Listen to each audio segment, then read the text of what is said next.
Hello, first graders. Welcome to a new English lesson. Please get your reading and writing workshop book ready and let's start. Today we're going to start a new unit. So please open page 112, unit 5, figure it out. Remember, we agreed that the last 3 units will be in one book. So unit 4, 5, and 6 should be in the same book.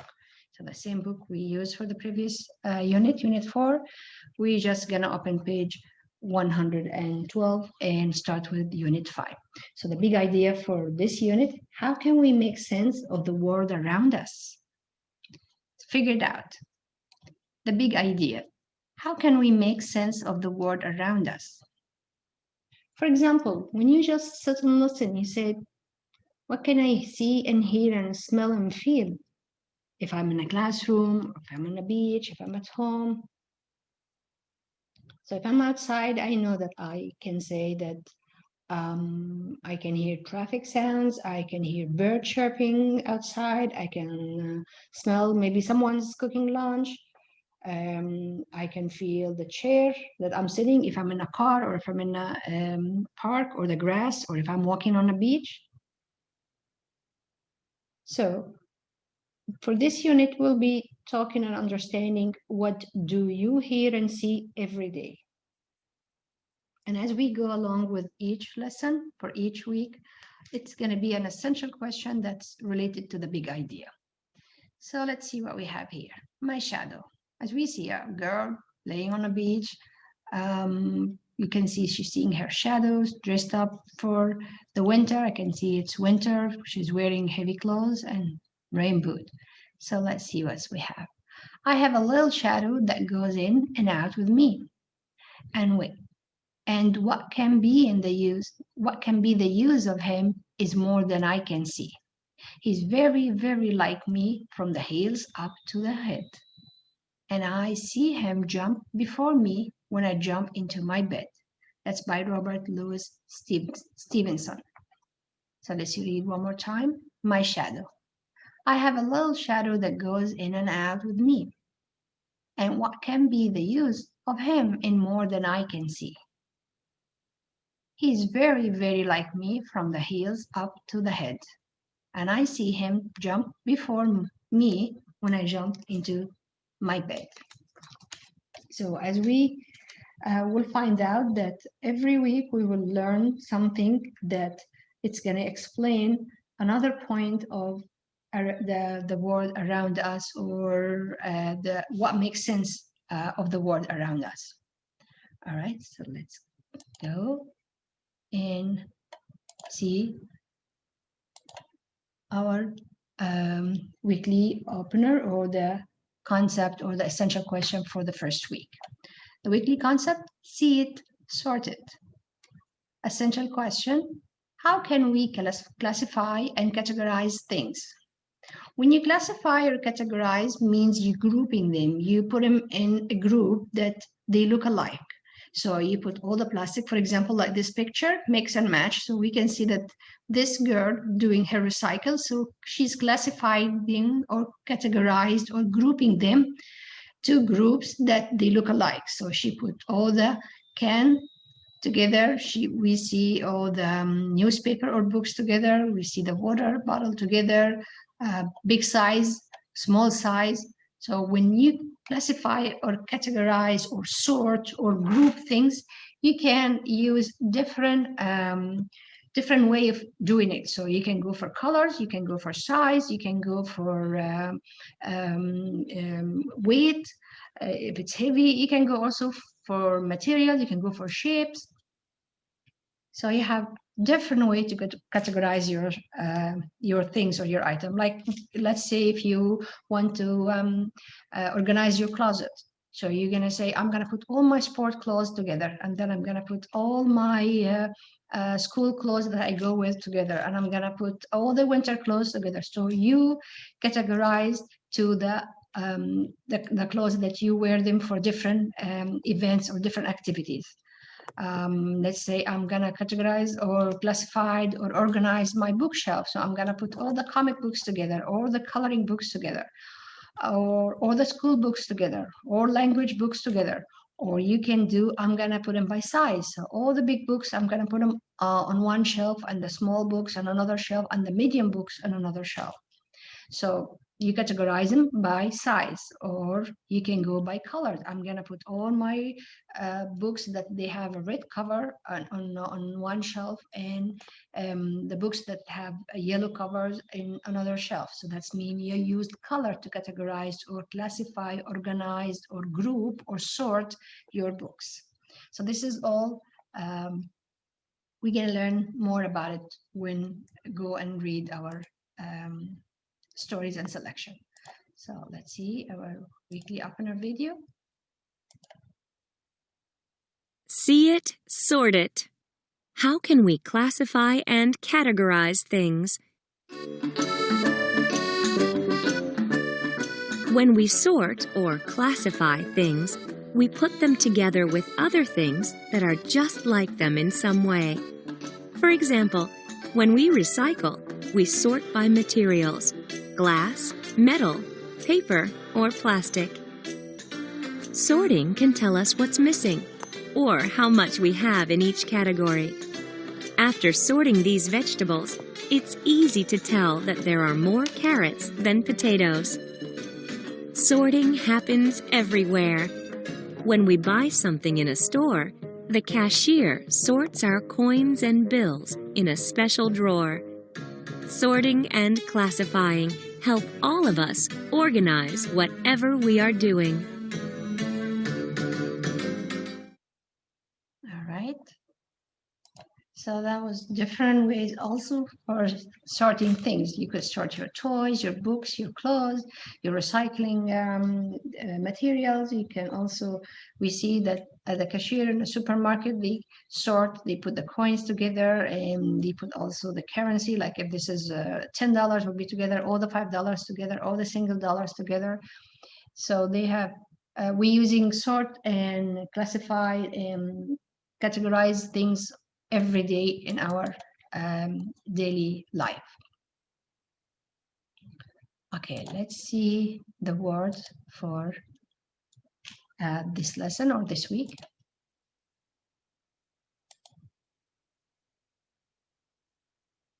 Distinguish. I can distinguish between Mindy and her sister Patty by their hair. Distinguish. To distinguish is to understand the difference between two or more things. So the meaning is to understand the difference between two or more things. So it could be for people, animals, or anything.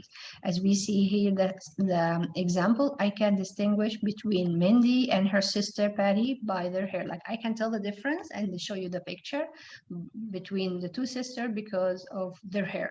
So here, like you use classification or sorting that, yeah, I know this is Patty and this is her sister Mindy because of their hair colors. Okay, let's listen to the word one more time. Distinguish. I can distinguish between Mindy and her sister Patty by their hair. Like we can say, how can you distinguish a butterfly from a bee?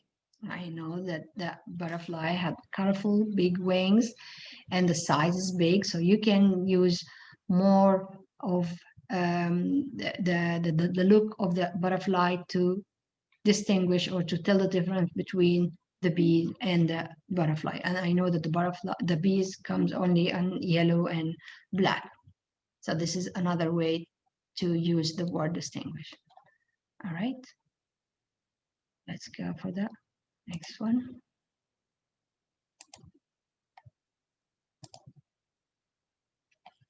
Okay, classify. Classify. I can classify run, jump, and swim as action words. So one more time. Classify. I can classify run, jump, and swim as action words. Okay. Classify. To classify is to sort or decide what group something belongs in. So as we see for the example, classify means sorting. So the word jump swim, and run, I can classify that these are action verbs. If I say, for example, grapes, bananas, and beaches, if I classify them, I will say these all are fruits, right? So classify means to sort them or to decide which group these things would belong.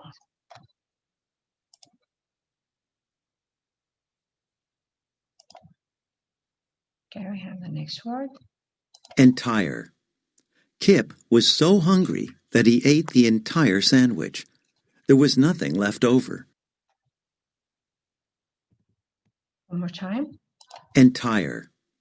Kip was so hungry that he ate the entire sandwich. There was nothing left over. So the entire means the whole thing, or Entire. Entire means whole or complete. so as we see an example in the video that the boy ate the entire sandwich. So he finished everything on his plate. Okay. Next word. We have organize. Organize. Sal tried to organize the dolls by lining them up from smallest to largest. One more time. Organize. Sal tried to organize the dolls by lining them up from smallest to largest. So as we see, Sal organized her dolls. She put from here that this is the largest and this is the smallest, or started from the smallest all the way to the largest. So let's see what organized mean. Organize. When you organize things, you arrange them a certain way. So as we see, she organized it. So she put her doll, organized them from smallest to largest. Okay, next one. Startled. Pam was startled when the door slammed. Okay, one more time. Startled. Pam was startled when the door slammed. So can you predict the meaning from the sentence, from the picture, before we play the video? You can see that something happened to surprise the child, right? So let's read. Startled. You feel startled when something suddenly surprises you. So as we see, she was standing, Startled. door behind her slapped. You feel startled when something suddenly surprises you. So she was, as we say, something suddenly happened and surprised her. All right. So these are the words for the one we're gonna see them for our lesson and the selection. All right. Let's listen. Goldilocks. What might a little girl find in the home of a small, a medium, and a great big bear? Once upon a time, 3 bears lived together in a cozy cottage. There was a teeny tiny baby bear, a middle-sized mama bear, and a great big papa bear. The cottage was organized perfectly for 3 bears. They had all they needed, and they were very happy there. One morning, the 3 bears made porridge for breakfast. Mama Bear poured it into 3 bowls. There was a little bowl for Baby Bear, a middle-sized bowl for Mama Bear, and a great big bowl for Papa Bear. "This porridge is too hot," said Baby Bear in a soft little voice. "It is very hot," agreed Mama Bear in her nice medium voice. "Let's go for a walk while it cools," said Papa Bear in his great big voice. So that is what they did. So if we look at the picture here, we can see that everything is classified, all the small dishes all together, all the medium one on top of each other, and all the big and large dishes together. So classified, for example, by size. Okay. While the bears were out walking, a girl named Goldilocks came upon the cottage. Since no one was at home and the cottage was so inviting, she decided to go in to look around. Once inside, she saw the 3 bowls of porridge. "How hungry I am," she said, and sat down to eat. But which bowl of porridge should she eat? She decided to try each bowl to distinguish which was the best. She tasted the porridge from Papa Bear's great big bowl. "Ouch!" she cried. "This porridge is much too hot." Next, she tasted the porridge in the middle-sized bowl. "Ew," she said, putting the spoon down. "This porridge is much too cold." Then she tasted the porridge in the little bowl. Goldilocks said. "This porridge is just right. It is not too hot or too cold." And Goldilocks ate the entire bowl. So did you pay attention to the words distinguish and entire? These are the vocabulary that we learn, and we hear them in a sentence here in our story. Let's go for the next part. After she ate, Goldilocks went into the living room. She noticed there were 3 chairs. Just like the bowls, the chairs were classified by size. There was a great big chair, a middle-sized chair, and a little chair. First, Goldilocks sat in the great big chair, but it was much too hard. Next, Goldilocks sat in the middle-sized chair, which was much too soft. Finally, she sat in the little chair, which was just the right size. However, as Goldilocks got comfortable, the chair broke. By now, Goldilocks was feeling weary, so she found the bear's bedroom. First, Goldilocks lay down on Papa Bear's great big bed, but it was too hard. Then Goldilocks tried Mama Bear's middle-sized bed, but it was too soft. At last, she curled up on Baby Bear's little bed and smiled. It was perfect, and she fell fast asleep. So we also heard the word classify, and we know that these stories, like flashcards, you need to pay attention and visualize how the bed would look like. If you can see the chairs, the big chairs, so the bed would be big. And then I see the medium chairs. That's mean when she tried the mama chairs, the mama bed is medium. And then I can visualize that small bed was smaller comparing with the other 2. Meanwhile, the bears had returned home and were quite hungry, so they went to eat their bowls of porridge. When Papa Bear saw his great big bowl, he growled in a loud voice, "Somebody has been eating my porridge." When Mama Bear saw her middle-sized bowl, she said in a regular voice, "Somebody has been eating my porridge too." And when Baby Bear saw his little bowl, he said in a quiet voice, "Somebody has been eating my porridge, and it's all gone." And he began to cry. Next, the bears went into the living room, where Papa Bear and Mama Bear saw that someone had been sitting in their chairs. Poor Baby Bear cried very hard when he saw his broken chair. The bears went to the bedroom, where Papa Bear and Mama Bear noticed that someone had been resting in their beds. Baby Bear said, "Someone has been sleeping in my bed. There she is." Goldilocks woke up and was startled to find 3 bears staring at her. She ran out of their house as fast as possible and never came back again. All right, so we also learned we studied and the new words that we have: startled, organized, and entire. All right, so we classified also. We use classification or sorting in this story. All right, we have one more story here.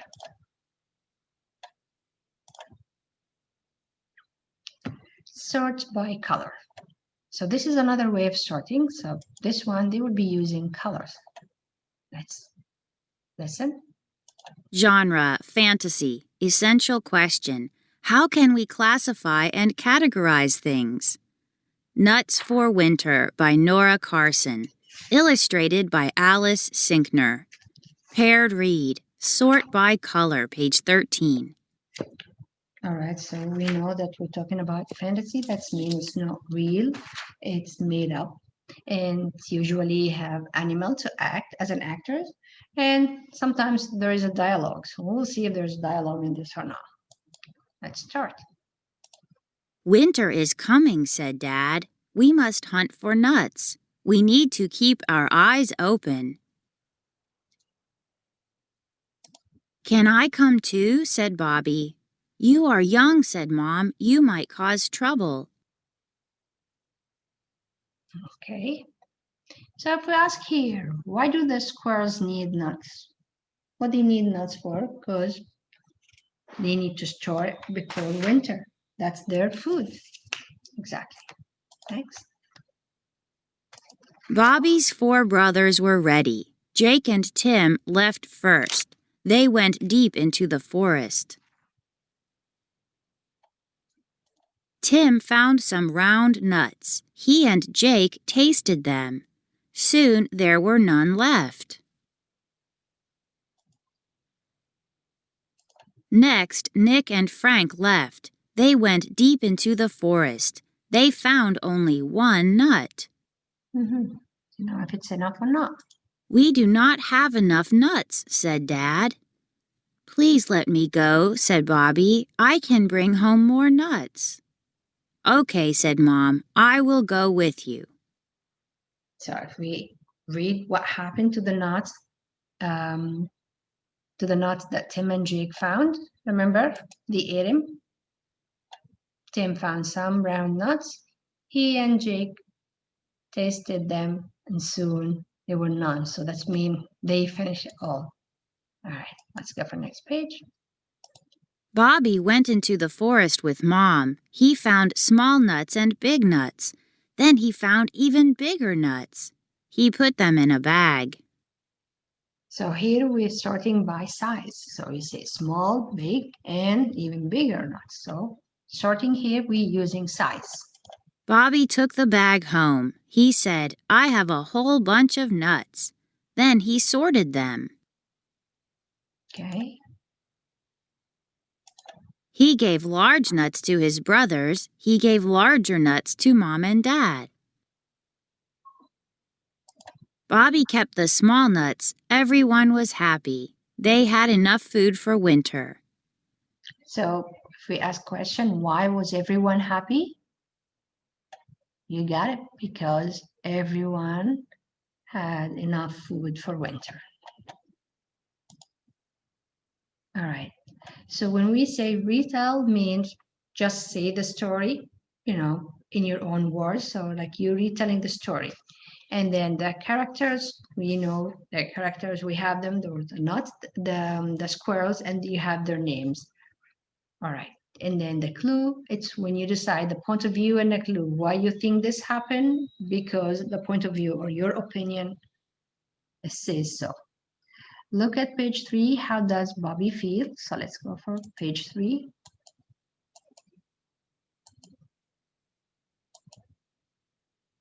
All right. Can I come to said Bobby? So what do you think? Bobby's excited to be part of that journey and you want to help as well. Okay. How does everyone feel by the end of the story? We know they all felt happy because they had enough of what they're looking for, the nuts for winter. So they store enough for the winter. And how do you know that nuts for winter is a fantasy? Because I know it's made up story and the characters usually like animals, they talk and act like people, but we know that animals don't talk or don't act like human. And we also see the dialogue, like each character or yeah, each characters will be saying something and then they will respond.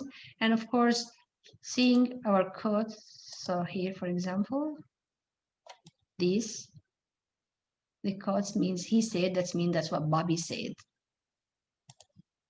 Okay, let's see and read together another a story about sorting by colors. Sort by color. Genre, nonfiction. Compare texts. How can we sort? So this is nonfiction, means it's real. This is all items that we can see. And we're going to be using colors to sort here. All right. What is yellow? Rubber duck. Raincoat. Lemon. Flowers. So as we see, they're all different things. They're not all fruits or all flowers or all clothes or all toys, but they have one thing common, that they all are yellow. So when I'm classifying here, I'm classifying by colors. So I can put clothes with foods and toys and flowers and everything because I'm only looking for colors. Let's see, next one. What is green? Apple. Plant. Pickle. Turtle. All right, so if we look at both pages, and what do you think we sort using here? We sort using colors. So as we say, different items, they don't be together, but at the end they have one thing common, that they both have the same color. So this is a little information about the fantasy. A fantasy is a story that could not happen in real life. And what to look for in nuts for winter, and animals talk to each other. Real animals, as we know, don't talk. And we know also that the dialogue make it easy for us to understand and understand the selection and understand what's the meaning behind this all. All right, that's it for today, first graders. Thank you. Bye-bye.